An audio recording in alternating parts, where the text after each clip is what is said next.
Depois de várias Calma, 8 bits. Calma, 8 bits. Vamos lá.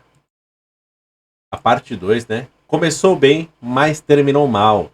Anatomia do Hardware, Nintendo 64, parte 2. Depois de várias demonstrações técnicas do poder do Nintendo 64, o hype foi nas alturas, e o lançamento do console foi um sucesso. Dos 500 mil fabricados para o lançamento, mais de 300 mil unidades foram vendidas no mesmo dia. O sucesso do Nossa! lançamento no Japão se repetiu nos Estados Unidos, onde o console vendeu muito bem no lançamento e nos meses que seguiam. Mas durante seu ciclo de vida, o console foi perdendo espaço por diversos motivos, até sua produção parar em 2004, com números de vendas bem aquém do esperado, como a história já nos diz. Nesse vídeo vamos conhecer mais alguns Ainda vendeu bem, pô. do Nintendo 64, inclusive sua De poderosa GPU. 96 a 2004, pô, quantos anos tem? 8 anos, pô. Se você caiu aqui de paraquedas, É o tempo da geração, pô. essa é a parte 2 do vídeo em que tratamos do hardware do Nintendo 64. No vídeo anterior, Você levar em falamos do consideração controle, que o CPU, RAM e PlayStation alguns 4 acessórios do console, além tem de, o quê? claro, os 10? pontos fortes e fracos Uhum. referentes ao uso de cartucho. Então assiste a parte 1, que está recheada de informações e curiosidades. Se você já assistiu, podemos seguir destrinchando os outros componentes desse console. Ao contrário do Super Nintendo, Ah, sim, a TV de tubo ajudava bastante. tanto no nome quanto no design, no Nintendo 64 foi diferente. Para esse console temos um design Mano, único para todo o globo, mas minha ele avó tinha brigava várias comigo cores. e ela achava Apesar do que controle uma hora ou chamar a outra ia atenção, estragar a ao meu TV. ver o que dá personalidade a esse console Cara, posso falar a real? Todo mundo dava essa desculpa, mas era simplesmente porque queriam usar a TV e não queriam deixar a gente jogar. Essa é a realidade. Acontece. são as cores diversas em que foi ofertado, e a minha preferida é essa laranja, que tem o nome oficial de Fire Orange. Comenta aí qual que você mais curte. Deixando a estética de lado, mano, eu vamos dar uma gosto do conferida pretão, nos principais componentes Classicão, né? desse console. É. O chip grande do lado esquerdo é a poderosa CPU Esse meu VR4300, essa que tratamos no vídeo anterior. No centro da placa, o chip que se destaca é o Reality Coprocessor, que é, a grosso modo, a GPU do Nintendo 64. Abaixo dele podemos ver dois chips pequenos de memória RAM RAM Bus, ligados no mesmo barramento que o slot para o Expansion Pack. E por último, mas não menos importante, temos na parte superior da placa o slot para o cartucho. Com o tempo, a tecnologia foi evoluindo e conseguimos espremer mais e mais transistores no mesmo espaço. Contudo, isso aumentou o calor gerado pelos componentes. Ao contrário dos consoles modernos que possuem um sistema de ventilação bem parrudo, na época do Nintendo 64 as coisas eram diferentes. Somente esses dissipadores de alumínio são suficientes para retirar o calor, tanto da CPU quanto da GPU. Ó.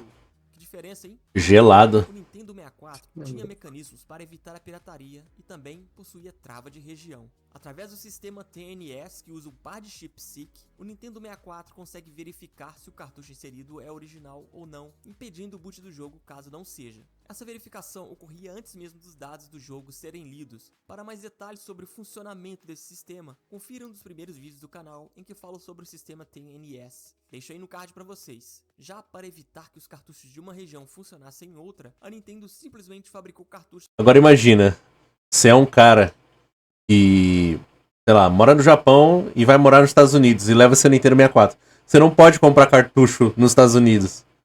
Porque tem trava de região.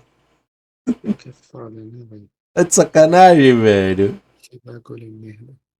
Com formatos diferentes, impedindo todos, menos os BRs, claro, de jogar jogos de uma região Aí, ó. de outra. Olha o cara resolvendo a trava de região aí, ó. Jogos de uma região em um console de outra.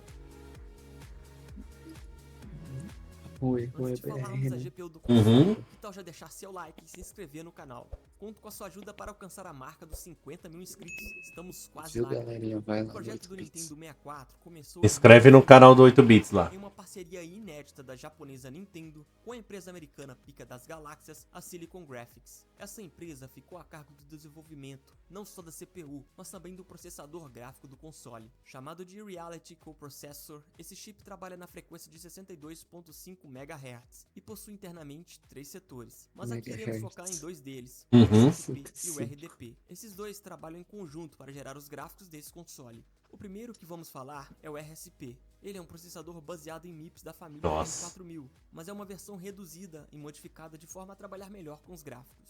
Sendo assim, possui registradores de 128 bits e instruções para trabalhar com dados vetoriais. Nossa, 128 bits. Tarefa. O RSP, além de muito poderoso, é bem flexível, pois seu comportamento é ajustado através Então era basicamente um processador, o gráfico dele era um processador de 128 bits, só que era um processador menor ainda do que o processador principal. Hum.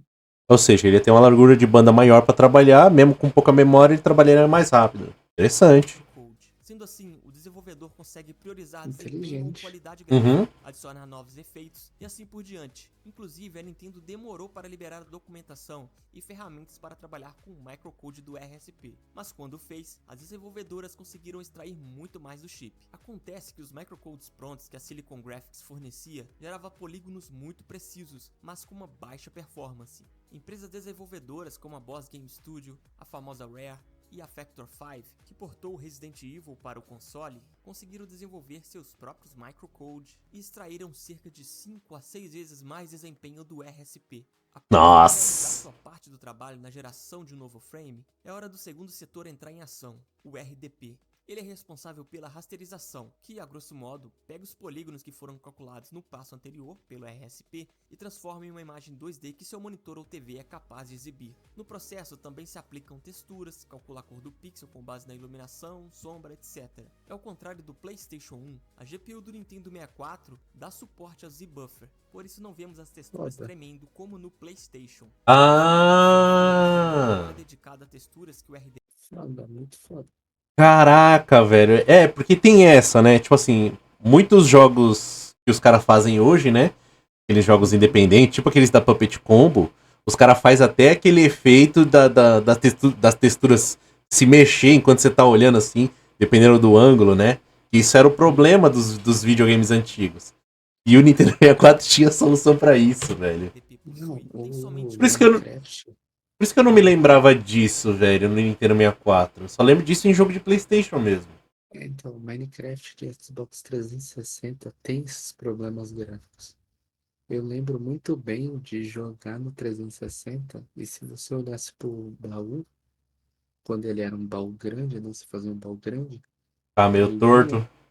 não, a linha que ficava ali no meio, a linha onde ele abre, né, entre aspas, Hum. ela fica tremendo, ela fica tiltando assim pra cima e pra baixo. Ah, sim. Caramba, velho. Olha que loucura. Isso em conjunto com o tamanho limitado do 64, cartucho nerfou os gráficos gerados nesse console. dois Portanto, videogames atrás frequentemente não eram tinha usadas isso. cores sólidas Uhum. para cobrir objetos 3D, ao invés de texturas detalhadas. Voltando ao processo de Calma aí, deixa eu ver. limitado do cartucho, nerfou os gráficos gerados desse console. Portanto, frequentemente eram usadas cores sólidas para cobrir objetos 3D, ao invés de texturas detalhadas. Voltando ao processo de geração de frames, quando o RDP finaliza o Gente. quadro, ele o coloca numa área da memória RAM chamada de frame buffer. A cadeia de bits que forma o quadro precisa ser codificada no formato de transmissão de vídeo para que chegue até sua TV de tubo. E para isso o Nintendo 64 usa um chip codificador de vídeo, Video Encoder. Nesse console ele atinge até a resolução de 640 por 480p no padrão NTSC e 16 milhões de cores. Apesar dos números surpreendentes, por questões de desempenho foram poucos jogos que realmente utilizaram a resolução máxima. Caraca, velho.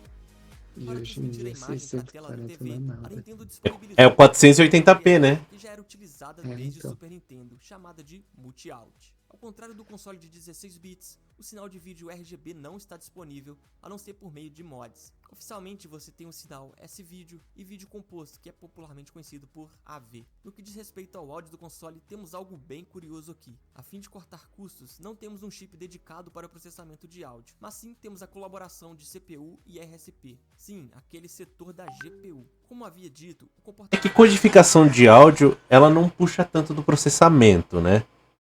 Codificação de áudio. Você mexe com edição de áudio, você vê que os programas de edição de áudio não são pesados, né? Você tem mais problema em vídeo, em criação A de maioria polígonos, né? A maioria é bem simples. Um exemplo é um ótimo aplicativo para edição de áudio e ele é extremamente simples, é o Audacity. Sim, sim.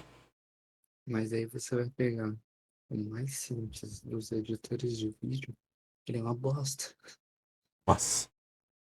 através de microsetor da GPU. Como havia dito, o comportamento do RSP é controlado através de microcode e, portanto, ele também podia ser configurado para lidar com áudio. Esse conjunto tinha a capacidade de entregar músicas e efeitos sonoros com qualidade de CD, ou seja, 16 bits e 44 kHz. Mas usar essa amostragem se mostrou impraticável devido ao alto consumo de recursos da CPU e RSP, sem mencionar a falta de uma memória dedicada para o áudio. Outro fator que também penalizou a qualidade de som do console foi sem dúvida o uso de cartuchos, que não tinha capacidade de armazenamento tal qual o CD. Não estou aqui pegando no pé dos cartuchos, pessoal, mas infelizmente o Nintendo 64 poderia ter sido melhor sem eles.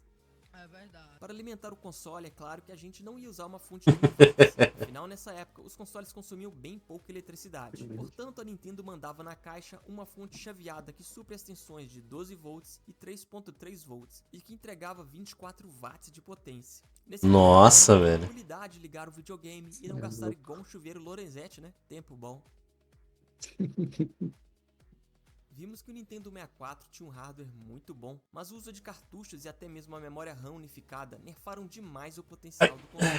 Pensa se fosse diferente, se a Nintendo tivesse usado CD-ROM como mídia e também memória dedicada para cada componente, CPU, GPU e som. Com certeza a vida dos desenvolvedores teria sido muito mais fácil e teríamos muitos ports, inclusive do PlayStation nesse console. Além de, claro, subir ainda mais o nível dos jogos first party. As decisões do projeto do console, as políticas da Nintendo, além de atrasos no lançamento de jogos importantes como Ocarina of Time, fizeram o console perder força, ficando à frente somente do Sega Saturn em vendas, somente fora do Japão. Pô, ainda ficou à frente do Sega? Bem distante Ah, da bom. PlayStation da Sony. Foram 32 milhões de unidades vendidas ao redor do mundo, menos de um terço das vendas do rival. Isso também se refletiu na quantidade e variedade de jogos do Nintendo 64. Sua biblioteca computa somente 388 jogos, sendo que desses, 80 são exclusivos do Japão. Isso já pode ser considerado um grande fiasco para a Nintendo, que licenciou mais de 1.700 títulos no console Nossa. do Super Nintendo. Não quero nem mencionar o PlayStation aqui para não dar briga.